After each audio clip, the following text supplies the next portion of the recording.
Hello students. आज का हमारा टॉपिक है सोर्सेज ऑफ रेजिंग फाइनेंस।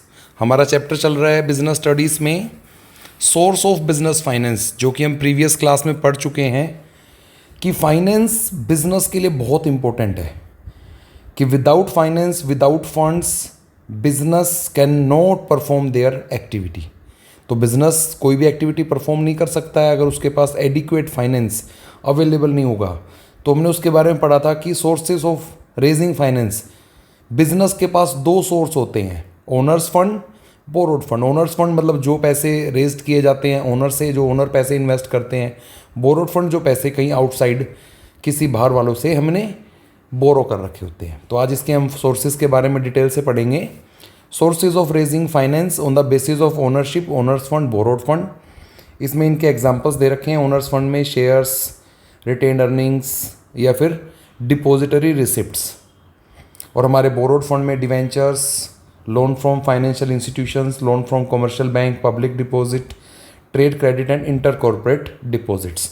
तो स्टूडेंट्स आज हम स्टार्ट करेंगे इसमें हमारा जो ये ओनर्स फंड है इसके जो सोर्सेज हैं लाइक शेयर्स। तो आज हमारा मेन जो हमारा टॉपिक है आज का वो है इशू ऑफ शेयर्स, मतलब ओनर्स फंड में लॉन्ग टर्म सोर्स फाइनेंस का जो है इशू ऑफ शेयर्स, उसको टॉपिक को हम डिस्कस करेंगे।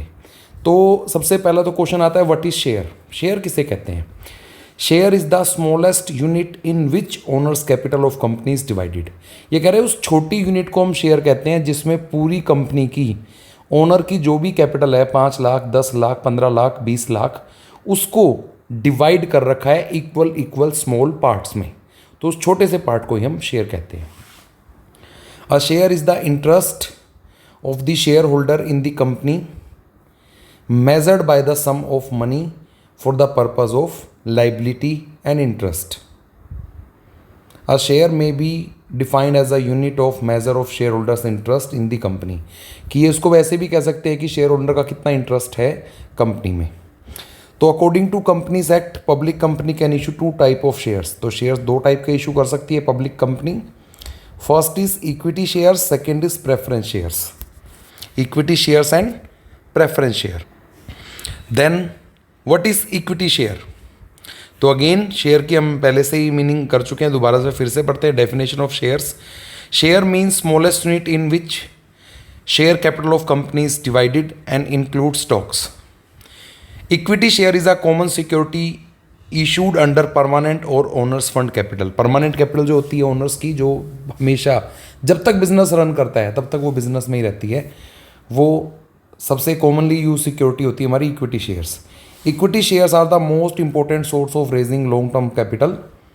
The equity shares are those shares which do not carry any special और preferential right in the payment of annual dividend और रीपेमेंट ऑफ कैपिटल। मतलब जिन्हें कोई भी स्पेशल कोई राइट नहीं मिला होता डिविडेंड को लेकर और उनकी जो कैपिटल रिटर्न करेंगे उसको लेकर, तो उन्हें हम इक्विटी शेयर कहते हैं। At the time of winding up also capital of equity shareholders is returned only after every claim has been settled। तो सबसे पहली बात, अगर कंपनी बंद हो रही है तो सबसे पहले सभी अदर जो भी सारे सेटलमेंट्स हो जाएंगे, उसके बाद अगर कुछ पैसा बचेगा तो वही इक्विटी शेयर होल्डर को मिलता है। प्रायर टू ईयर 2000 अगर हम ईयर 2000 से पहले ही बात करें तो companies were allowed to issue equity share with equal rights only. तो उस टाइम इक्विटी शेयर्स को इक्वल राइट्स के साथ इशू किया जाता था, लेकिन आफ्टर 2000 अमेंडमेंट हुई और उसके बाद से वो राइट हटा लिए गए। तो यहाँ पर भी उसमें इक्विटी शेयर्स को 2 कैटेगरीज में डिवाइड किया गया, equity shares with equal rights, equity shares with differential rights as to dividend. तो कुछ फीचर्स हैं हमारे इक्विटी शेयर्स के। पहला, प्राइमरी रिस्क बियरर, क्योंकि देखो आपने भी देखा था कि अगर कंपनी बंद हो रही है तो इक्विटी शेयर होल्डर का पैसा सबसे लास्ट में मिलेगा, सबसे लास्ट में पैसा देंगे हम इक्विटी शेयर होल्डर का। तो देखा जाए तो प्राइमरी रिस्क बियरर तो वही है, क्योंकि लास्ट में पैसा अगर डूबेगा भी तो इन्हीं का डूबेगा। तो इक्विटी शेयर होल्डर है वो हमारे कंपनी के लिए प्राइमरी रिस्क बियरर होते हैं, क्योंकि लॉस अगर ज़्यादा लॉसेस होंगे तो वही सफ़र करेंगे, क्योंकि उन्हें पेमेंट जो मिलती है क्रेडिटर्स को, सभी को पेमेंट देने के बाद जो पैसा बचता है वही शेयर होल्डर को मिलता है। Claim over residual income. Residual income पे claim means the equity share holder have claim over the left over income. Left over income मतलब जब सारे के सारे क्लेम्स को सेटिस्फाई कर देते हैं उसके बाद अगर कोई इनकम बचती है वही उन्हें as a profit as a dividend मिलती है। Basis for loan, equity share basis for loan, loan raise कर सकते हैं कैसे?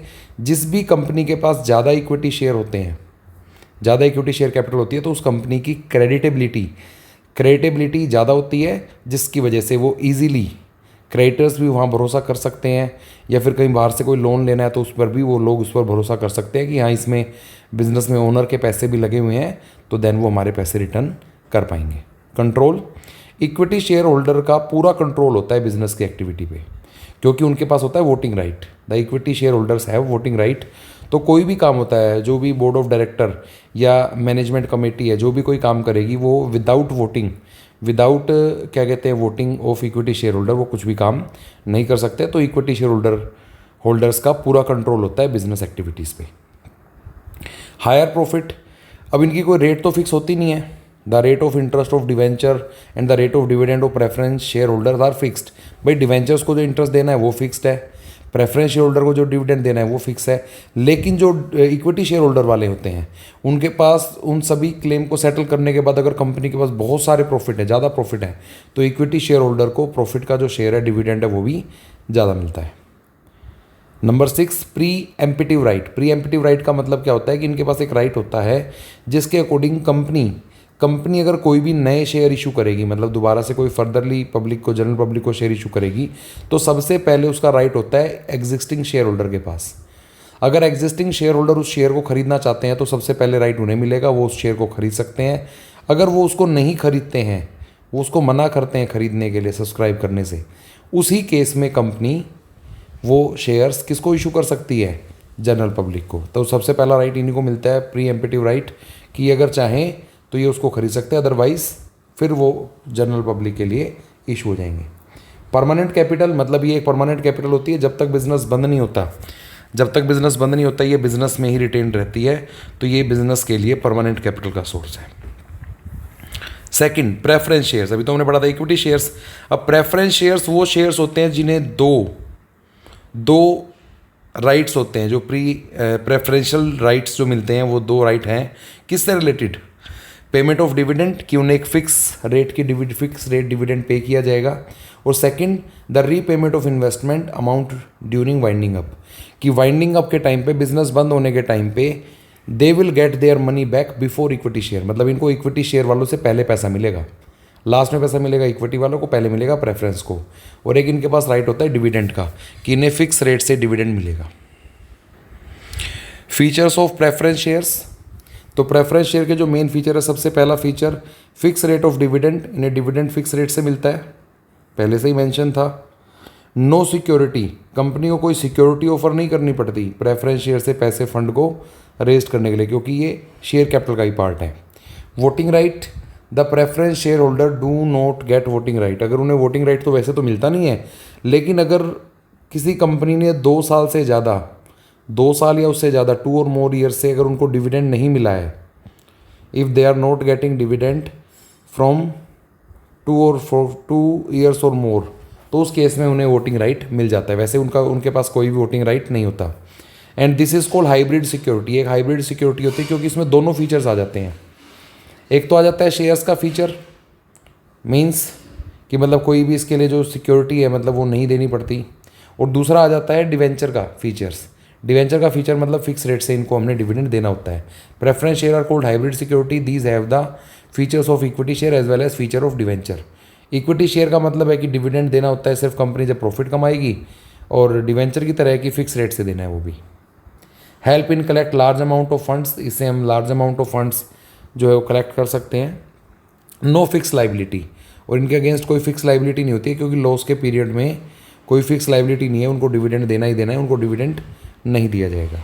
लेकिन इन केस ऑफ लोन या बोरोविंग्स होती हैं, उन पर हमें इंटरेस्ट पे करना पड़ता है। उसके बाद स्टूडेंट लास्ट में हमारा बिल्कुल difference between equity shares and preference shares. Face value, equity share की फेस वैल्यू लो होती है, प्रेफरेंस शेयर की फेस वैल्यू जो होती है हाई। मतलब जैसे एक शेयर की अगर कीमत रखते हैं इक्विटी शेयर की तो 10 रुपये, 15 रुपये, 20 रुपये, लेकिन प्रेफरेंस शेयर की कीमत जो होती है वो 100 रुपीज़ से स्टार्ट करते हैं। डिविडेंड, इक्विटी शेयर वालों को डिविडेंड मिलता है सबको डिविडेंड देने के बाद, मतलब सभी सारे के सारे जो मतलब प्रेफरेंस शेयर होल्डर को या सारे के सारे मतलब क्रेडिटर्स को पैसे, लोन का इंटरेस्ट, डिवेंचर का इंटरेस्ट सभी पेमेंट करने के बाद लास्ट में कुछ इनकम बचती है तो उससे डिविडेंड दिया जाता है।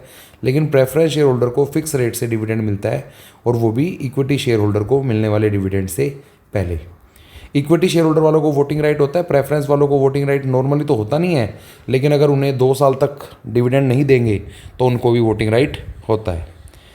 Attraction, the equity share holder attract bold and adventurous investor, जो भी बोल्ड और एडवेंचरस इन्वेस्टर्स है उन्हें अट्रैक्ट करता है। और जो प्रेफरेंस शेयर होल्डर जो भी कॉजन्स एंड कंजर्वेटिव इन्वेस्टर्स होते हैं, जो मतलब थोड़े से भाई ठीक है ज़्यादा पैसे नहीं मिलेंगे तो वैसे उनको अट्रैक्ट करता है। रिस्क, प्राइमरी रिस्क बियरर होते हैं इक्विटी शेयर होल्डर, और जो रिस्क होता है प्रेफरेंस शेयर होल्डर का वो इक्विटी से कम होता है।